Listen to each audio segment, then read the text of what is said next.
Mga minamahal, it's me again, Alicia nyo. Nagbabalik muli para sa ating panibagong video.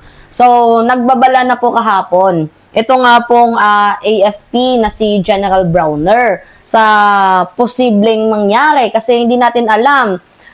Mayroong intel din po ang kapulisan at meron silang nalaman na meron daw pong sasabotahe di umano sa rally ng INC na kung kaya't baka ang maging resulta nito ay merong mangyaring pasabog, may granada, or baka yung maging ending is stampede. 'Di ba? So, kaya nga po nandoon yung mga kapulisan para po maging secured. 'Di ba? Itong mga rallyista kasi ang kino-call out nila is for transparency and for public accountability. Wala naman atang masama no kung mayroong mga neutral na tao na mayroong body cam na makikinig sa inyo at poprotektahan kayo kasi unang-una pag mayroong nahimatay dyan o gaano ba kadami yung rallyista, sige nga, 50 to 100,000 daw.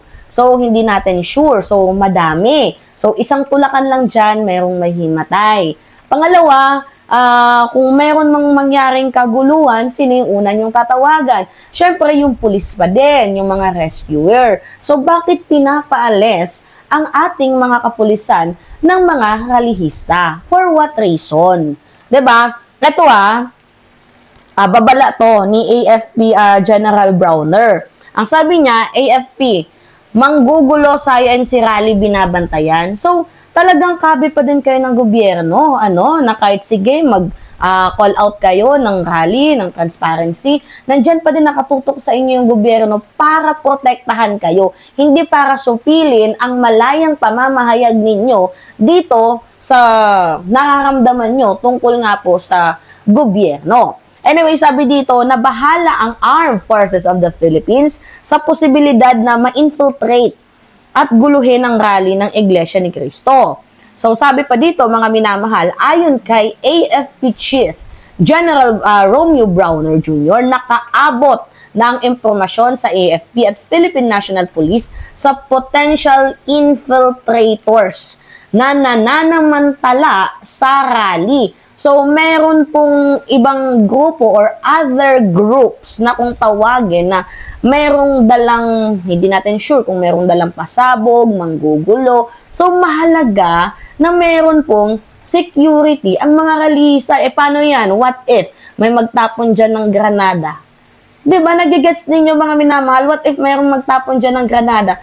Unang-una, sino yung re-rescue sa inyo? Kundi yung mga kapulisan. So, bakit nyo pinapalis ang mga pulis kung yung layunin ninyo naman is for public transparency and public accountability? Alright, sabi pa dito, nanawagan si Browner sa mga organizer na tiyakin na hindi mahahaluan ang kanilang hanay. Kaya nga yung mga pulis na mga armado, pinaalis, 'di ba? Yung merong mga malalaking dalang baril, pinaalis. Pero natural lang naman sa pulis na merong dalang baril for security purposes, 'di ba? Mga minamahal. Sabi pa dito, may infiltrators at baka may pasabog ng granada. Nakakatakot po 'yon. Yung mga peace-loving na kababayan natin baka masaktan sa ganito. So we are asking the organizer to make sure na safe, peaceful ang kanilang rally. Pero, nandyan kami. We assure them that we will be assisting them. Diba? So, magsasagawa ngayon si Rally for Transparency and a Better Democracy sa Rizal Park, Manila, sa November 16 to 18, which is ngayong araw po yun, mga minamahal. So, syempre, nakakatakot, diba? Meron tayong marinig na merong infiltrators. Diba? Meron daw pasabog. Diba? So, hindi yun basta-basta manggugulo. At hindi lang yun basta magulo. Talagang granada yun Explosive threat yun kung tawagin. Ibig sabihin, yung na-receive na intel nila AFP General Browner is credible and napaka-high risk. Diba? So, ang AFP mismo, mga minamahal, ang nag-request sa mga organizer na siguraduhin ang safety ng mga attendees. At the end of the day, kapakanan pa din ninyo ang iniisip ng ating mga kapulisan. So, gusto na siguraduhin ng ating mga pulis, ng pamahalaang gobyerno na huwag hayaang mapasukan ng ibang grupo ang sinasagawa ninyong rally. So, dapat makipag-coordinate, mga minamahal, ang religious group sa police and AFP para sa tinatawag nating security. So, kung ganito kabigat ang banta, mga minamahal, bakit nila tatanggihan ang mga pulis? Doon tayo nagtataka, may mabigat na nga na banta, tapos papaalisin nyo pa yung mga pulis. So, ano yung gusto nyong mangyari? Magkaroon dyan ng stampede? Gusto nyong mangyari, meron dyang mahimatay? Merong masunog? Merong mag-riot? Merong infiltration? Merong magkaroon ng panic attack? Magkaroon ng medical emergency? Pag nangyari lahat ng yan, mga minamahal, hindi po yan sagot ng church. Unang-una, at sino yung una ninyong tatawagan? Di ba walang iba kundi yung police, AFP, PNP, at yung mga rescuer. So kung sila, di ba, yung maaari ninyong tawagin kung sakaling mangyari yung mga bagay na hindi inaasahan, bakit niyo pinapalis ang kapulisan? Di ba, kung sila lang din naman yung una nating matatawagan. So ito yung hindi kasi naintindihan ng iba nating mga kababayang Pilipino. Kung may threat at ang pulis ang nagtatrabaho para mag-rescue at ma-secured, 'di ba? Hindi panggulo yung ginagawa ng ating mga kapulisan. Bakit ninyo ni-name na nanggugulo ang ating mga kapulisan? Ang pulis, mga minamahal, hindi po yan armado. Wala po yang tear gas na dala. And hindi po yan sila nagpo-form ng riot. 'Di ba? Riot formation. Hindi din po yan sila nag-iingay. Hindi din po sila nambablock. Hindi rin po sila nanghaharas. Naka-standby lang ang mga yan. Naka-deploy lamang sila and ready to respond. 'Di ba? So, ang tanong natin dito, bakit gusto nilang paalisin? Ano ba yung ayaw ipakita ng mga rallyista dito sa ating mga kapulisan? Meron ba silang kinakatakutan? Kasi mga minamahal, kung meron ng mangyayaring emergency, ito yung pinaka-importante. Kunyari, scenario 1, merong mahimatay. Unang tatawagan police or rescuer. Diba? So, sino yung unang makikipag-coordinate ng exit? Diba walang iba kundi yung police? Nagigets ninyo?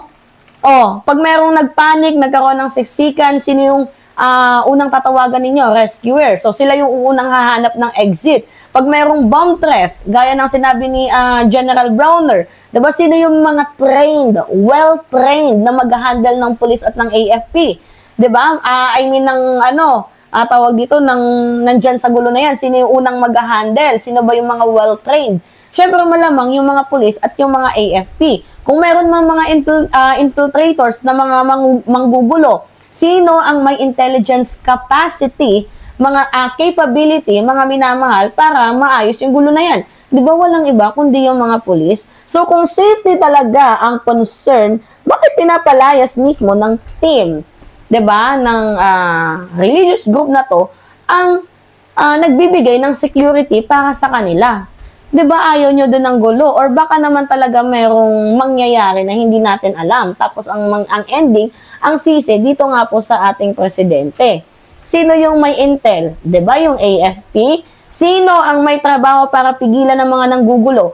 Police at AFP. So paano naging manggugulo ang mga pulis kung sila ay nagbabantay sa mga magugulong taong nagbabanta? 'Di ba? So this doesn't make sense, mga minamahal, unless meron silang gustong kontrolin na naratibo. Kasi yung mga pulis, meron po silang body cam. Yung mga police neutral witness din po yan. Meron din po silang third-party monitoring. Meron din po silang crowd control oversight. Meron din po silang tinatawag na immediate response force. So, hindi pwedeng isipin, 'di ba? I mean, hindi pwedeng i-spin na nangyayari kasi may mga pulis na nakakakita, sasabihin na baka meron daw mangyayaring gulo. So, 'di ba, isaalang-alang naman ninyo yung security ng mga rallyista para sa mga organizer po ng religious group na 'yan. 'Di ba? Kasi may mga pamilya din po yung mga taong 'yan. Hindi tapos at the end of the day, kunyari may masaktan, gobyerno yung sisisihin ninyo. Parang napaka-unfair sa part na 'yan. 'Di ba? Na ang sisisihin niyo, gobyerno na naman, pulis na naman ang may kasalanan. 'Di ba? At saka paano niyo isisisi sa pulis kung inaalis niyo sila? 'Diba? So, ang realidad talaga mga minamahal, safety po ang nakataya dito. Hindi to usapang INC versus police. Hindi din po ito usapang politika versus religion. Ito po ay for public safety. Kung meron po tayong naririnig na nagpapasabog, merong mamamatay, merong manggugulo, merong emergency, merong apektuhan, kaya, 'di ba, hindi tama at hindi logical na paalisin yung mga kapulisan na nagbabantay. So, mga kababayan, malinaw naman na AFP mismo ang nagsabi na mayroong banta. And yung PNP is dineployed sila dyan para magkaroon ng security itong mga rallyista at yung mga organizer ng INC, bakit pinapaalis ang mga pulis? Ang tanong, kung para sa safety ang mga pulis, bakit nila tinataboy? Di ba mga minamahal?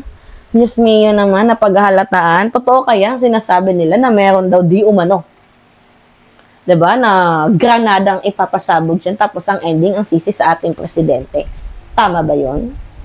Alright, so, pengi lang ako ng comments, likes, and share, mga minamahal. And also, don't forget to click the subscribe and always hit notification bell para lagi kayong na-update sa mga video na ina-upload natin. Maraming salamat at ingat, mga kababayan!